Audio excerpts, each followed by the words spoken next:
It's November 2nd, 2025, almost November 3rd.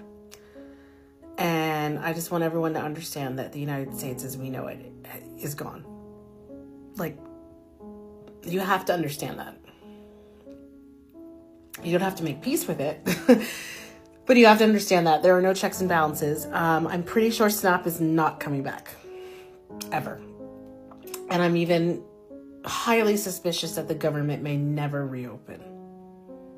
At least the way it has functioned for the last 6 decades.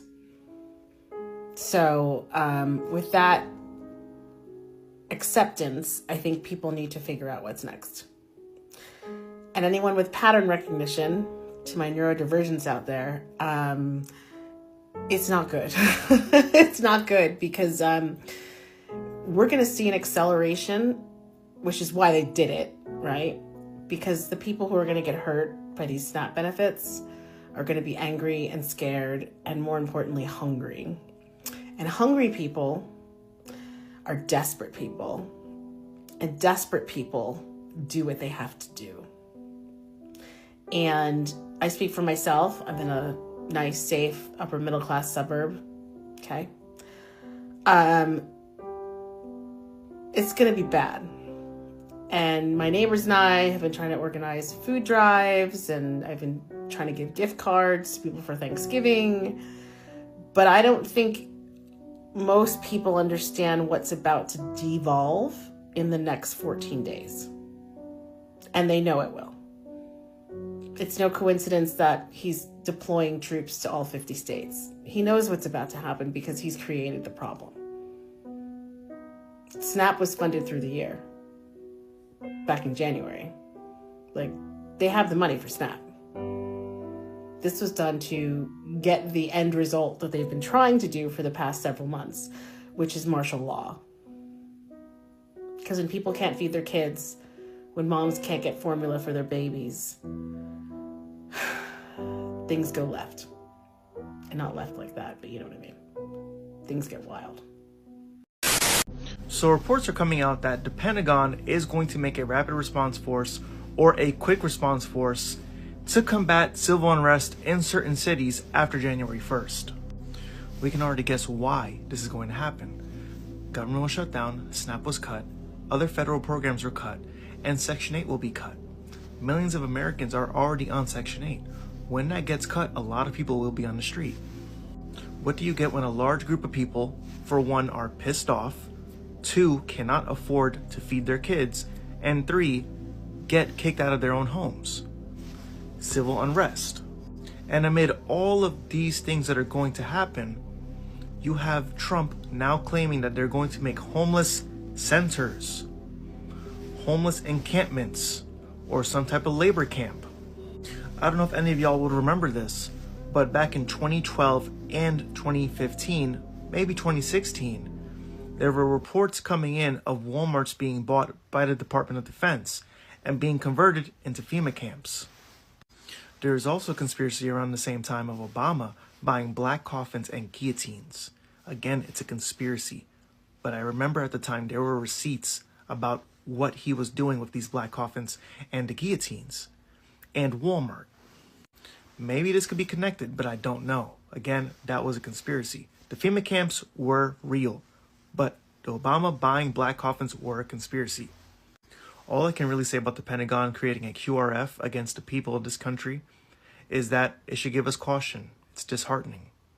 And I believe we need to get ready because something is coming. Before next year, we may get hit with something. I don't know what it is. Bad news, false flag, something that will rattle everybody in this country. I believe we should just get ready. I don't know how you have to get ready. Again, it depends on where you live, depends on where you stay, depends on what living situation you have. Just get ready. That's all I have to say. Do you understand that the banks are collapsing right in front of our eyes? Right this very second, the banks are collapsing. From October 15th to today, they have taken $106 billion from the repo market. That is when the Fed injects liquidity into the banks with pretty much a IOU. It's not good. It has not been used since 2020. It is not something that is meant to be a cure. It is a band-aid to a banking problem. And now with that, it is a demolition of the system. Again, this whole government shutdown, all the jobs being cut with Amazon, UPS, other places like Target. This is the reset.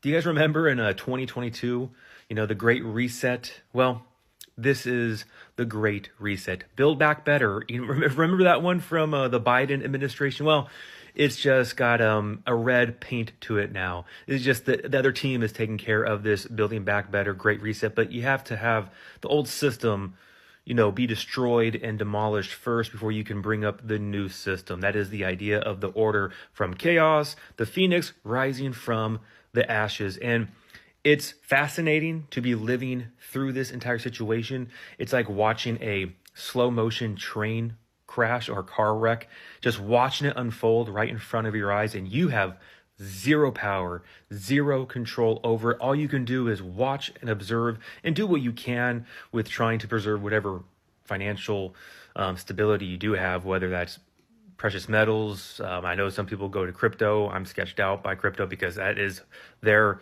objective, a digital currency on the blockchain, everything tracked and traced, everything surveilled through AI governance. That is the future that they are trying to inject. They want to get rid of the old system, especially with how the government is functioning right now, and bring in a new system with corporations controlling everything.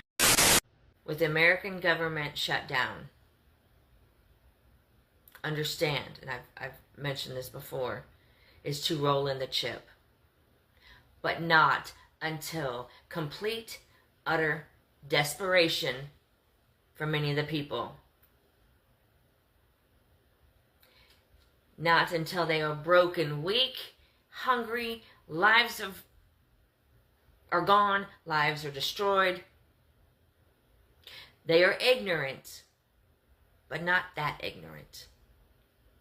They know they have to cause chaos and absolute desperation in order for it to be brought in and people jump on board with the chip. But understand this: those who walk in absolute obedience with God and surrender to God, I'm going to tell you right now, and I hope you do this now after hearing this, those that wait on God and know that only God provides. Not our government, not the people, not this world, nothing but God. Those who endure fasting, at least 1 or 2 days a week, will be able to endure and wait on the Lord. But those of you that take the mark, understand from that very moment, that very split second, God himself will depart from your life. And it's going to be utterly painful. You have never known, not even Satan has it ever known, for God's presence to be removed from one. But God will bring boils upon your chip, upon your hand or your forehead, wherever you put that thing. And just know it is going to be utterly painful.